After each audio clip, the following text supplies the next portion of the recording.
بنی اسرائیل کے بادشاہ حضرت یحییٰ علیہ السلام کا بہت زیادہ احترام کرتے تھے، اپنے ہر معاملہ میں ان سے مشورہ لیتے تھے اور ان کی مجالس میں حاضری دیتے تھے۔ ایک ایسا ہی عقیدت مند بادشاہ اپنی سوتیلی بیٹی کے ساتھ شادی رچانا چاہتا تھا۔ مشورہ لینے پر حضرت یحییٰ علیہ السلام نے اسے ایسا کرنے سے منع کر دیا اور فرمایا کہ یہ تمہارے لیے جائز نہیں۔ جب یہ بات اس بادشاہ کی بیوی اور سوتیلی بیٹی کو پہنچی تو انہیں حضرت یحییٰ علیہ السلام سے بغض ہو گیا اور اس نے کسی نہ کسی طریقے سے حضرت یحییٰ علیہ السلام کو قتل کروانے کے متعلق منصوبے بنانے شروع کر دیے۔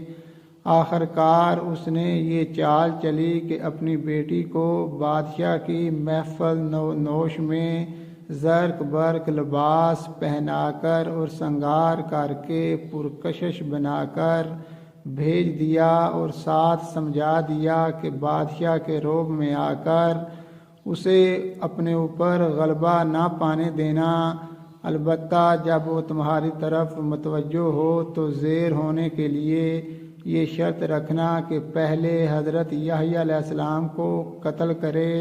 لڑکی نے یہی کیا اور بادشاہ کے 1000 بار منع کرنے پر بھی اپنی شرط پر اڑی رہی۔ جب لڑکی اس شرط پر باضد رہی کہ جب تک مجھے حضرت یحییٰ علیہ السلام کا سر تشت میں لا کر نہ دیا جائے گا تمہیں قربت نہ دوں گی، آخر کار بادشاہ اس کے حسن کے چکروں میں پھنس گیا۔ جب بادشاہ نے حضرت یحییٰ علیہ السلام کو قتل کروا کے تشتری میں اس لڑکی کے سامنے ان کا سر رکھ دیا تو ان کے منہ سے آواز آئی، تمہارے لیے سوتیلی بیٹی سے نکاح جائز نہیں۔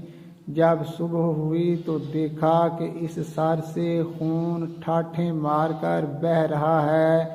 اس خون پر مٹی ڈالی گئی لیکن اب یہ خون مزید جوش مارنے لگا، پھر مٹی ڈالی گئی مگر خون تھا کہ تھمتا ہی نہیں، یہاں تک کہ شہر کی فصیل تک پہنچ گیا اور اب بھی جوش مار رہا تھا۔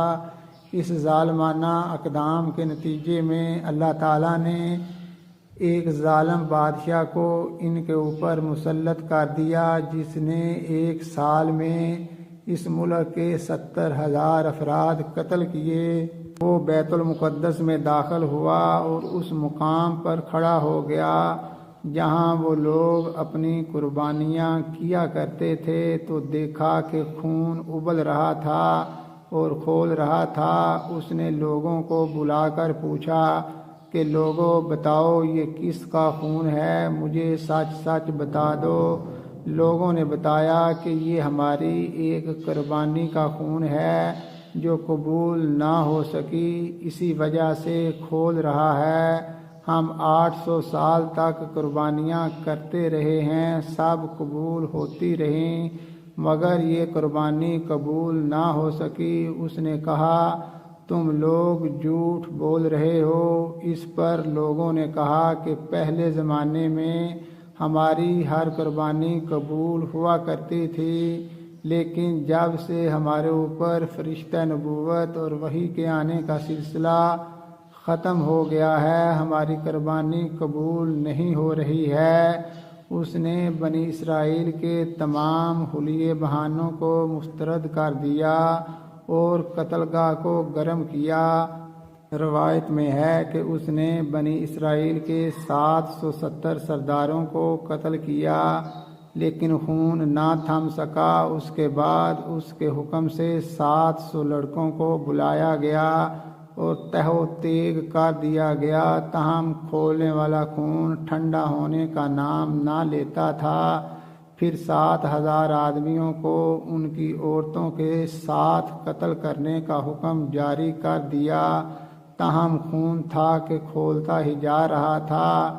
جب اس نے دیکھا کہ خون تھمنے والا نہیں تو اس نے بنی اسرائیل کو مخاطب کر کے پوچھا، اے بنی اسرائیل، قبل اس کے کہ ایک بھی آگ پھونکنے والی عورت یا مرد اس زمین پر نہ چھوڑوں گا اور سب کو قتل کر دوں گا۔ مجھے سچی بات بتا ڈالو، اپنے رب کے حکم پر صبر کرو۔ تم لوگوں نے اس سرزمین پر حکومت کی اور تمام سیاہ و سفید کے مالک بنے رہے۔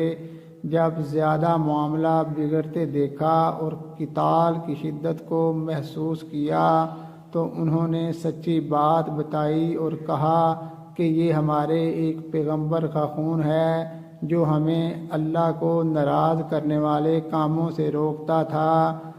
اگر ہم اس کی پیروی کرتے تو ہم سیدھی راہ پا لیتے، اور وہ ہمیں ہمارے بارے میں بتاتے تھے تو ہم ان کو جھٹلاتے تھے۔ تو یہ اس نبی کا خون ہے۔ اس نے پوچھا کہ اس پیغمبر کا نام کیا تھا؟ لوگوں نے بتایا کہ حضرت یحییٰ علیہ السلام۔